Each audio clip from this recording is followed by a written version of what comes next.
Hi everyone, thanks for tuning in. Today I want to talk a little bit about an album by Joan Jett and the Blackhearts. And what made me have an interest in doing this was because I was really realizing that I've always really enjoyed this album, and it happens to be one of Joan Jett's albums that gets overlooked a lot and sometimes downright underrated. And I think it's a really terrific rock album. And that album is this one here, Notorious, Joan Jett and the Blackhearts. Now we're looking here at the very rare and hard to find vinyl release of this. It has not been reissued as of the date of this video. This album was released in 1991, and as I say, really hard to find. I've been back into collecting vinyl for about 8 years now, and I've only come across 3 copies of this in those 8 years. One of them was in the state of Maine, of all places, and the other 2 were in the New York area. But I have to say, just as a little tidbit here that you might want to know, if you're thinking about ever getting this vinyl record, which can be expensive, this is not cheap because it's so rare. There seems to be an inherent flaw with this particular record. There's a great song on here, one of my all-time favorites, maybe my number 1 favorite song from Joan of all time, called Don't Surrender. And Don't Surrender has a little skip in the same exact place on all 3 copies of this record that I tried. So I made an effort, even in different states, to get a hold of this record, and every copy I ever had of this has that skip in the same place. So I think it's an inherent pressing flaw. So I would advise everyone not to pick up the vinyl. I have it in my collection just as a placeholder. You're better off sticking with the compact disc. This is the copy that I got back in 1991, and which I still have. And you can see Joan Jett is sporting a very unusual short little haircut there, which I think is pretty cute on her. This album, it gets lost in the shuffle, because when we're talking about Joan Jett, of course the most popular albums are the 1980s albums like Bad Reputation, which everyone's familiar with, and of course the hit song version of I Love Rock and Roll, which is a really big album for Joan. And even in 1983, when you got this album just simply called Album, probably one of the worst titles ever for a record, but they did better with the title next time. Glorious Results of a Misspent Youth, which is actually a line taken from an episode of The Honeymooners when Ralph Cramden says to Ed Norton while they're playing pool, "Stand aside and I'll show you the glorious results of a misspent youth." So that's where that came from. But as I say, Notorious is an album that is notorious, I guess, because it's not really remembered. The 90s work that Joan doesn't really get a lot of attention. And this album, I think, in particular, really deserves it. We start out with a track here co-written, I should say, by Joan Jett and also Paul Westerberg, and it's called Backlash. It was, I guess, what should have been a hit single. Sometimes it's so frustrating when you think there's a song that was a natural hit. It should have been, and it just wasn't. I remember seeing the video a few times back in the day on VH1, places like that. It's a real good rocker, but also has enough commerciality to it and a good, catchy chorus that would have been ripe for a hit single. I love it. Second song on here is called Ashes in the Wind, and that's a little bit slower for Joan. She gets to sing a little softer on it, but in the middle, where you get to the main kind of chorus part, it gets more intense, and it gets more to be the hard rockin' Joan that we've come to know and love. On this album, you have a couple of ballads, and you have anthems, you know what I mean? Like the next track we might be able to call an anthem. The only good thing you ever said was goodbye. This is written by Joan Jett, Desmond Child, and Warren. I don't know the first name of Warren. I should also mention that Ashes in the Wind, the softer one I was talking about, was written by Desmond Child and Joan together. I think that even though there were a lot of songs that I really like that Joan Jett has written, but I really think that she's really at her best when she's doing songs that are co-written with other people. Desmond Child has always been a good collaborator for her, And recently on her latest album now, which goes back to I think 2013 or 2014 now, Unvarnished, David Grohl wrote a song with her. I think when she gets input with other writers, it's the best.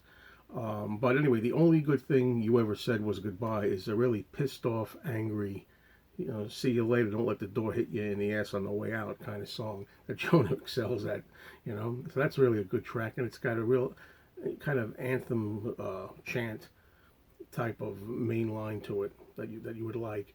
Next one is called Lie to Me. This is co-written. It's Joan Jett, Desmond Child, and also her manager Kenny Laguna. Lie to Me is another really soft song from her.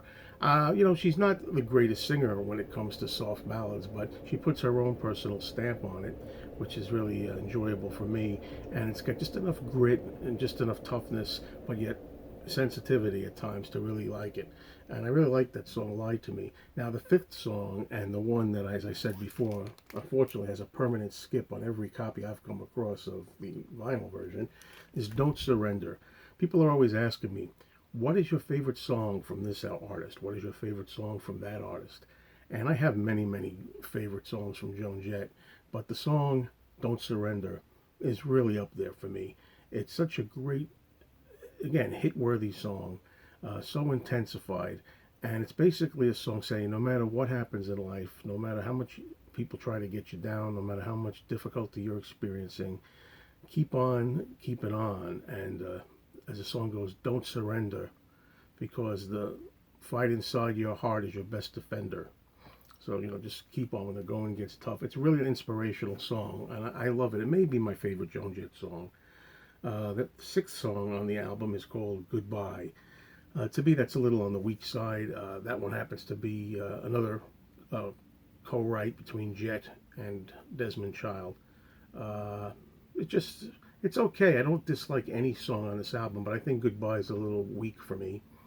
Then we have another real tour de force kind of song, which is called Machismo. And what that basically is, Joan Jett telling a guy, that he's not as tough or cool as he thinks he is. All this macho stuff, macho, macho, macho, as the song repeats many times. So you're really a big pile of nothing, and you're not as tough as you think. You're not as cool as you think you are. What do you got to prove? All that kind of stuff, And any misogynist out there, after hearing that song, will think twice after Joan Jett rips you a new asshole. Okay, so that's really good. Now the next song is called Treading Water. Treading Water is one of my favorites. It may be my second favorite on this. It's a really good poppy kind of, tough pop song kind of. I don't know if that's what power pop is, but that certainly sounds like it to me, something like that. It reminds me of a Gary Glitter song. What is that song, Rock and Roll Part 1 or Rock and Roll Part 2? The beat in it reminds me of Gary Glitter. And Joan was a big fan of Gary Glitter. Her big song, Do You Want to Touch Me, is reminiscent of Gary Glitter because it's a cover of his song, Touch Me. It's a direct cover. And that's one of her biggest hits, one of her most popular tracks.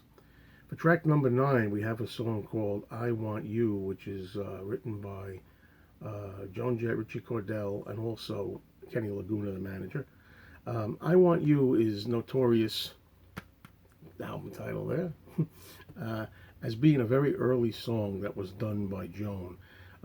It was kind of done, and I think they were going to do a movie, and it never really was finished. The Runaways movie, We're All Crazy Now, I think it was.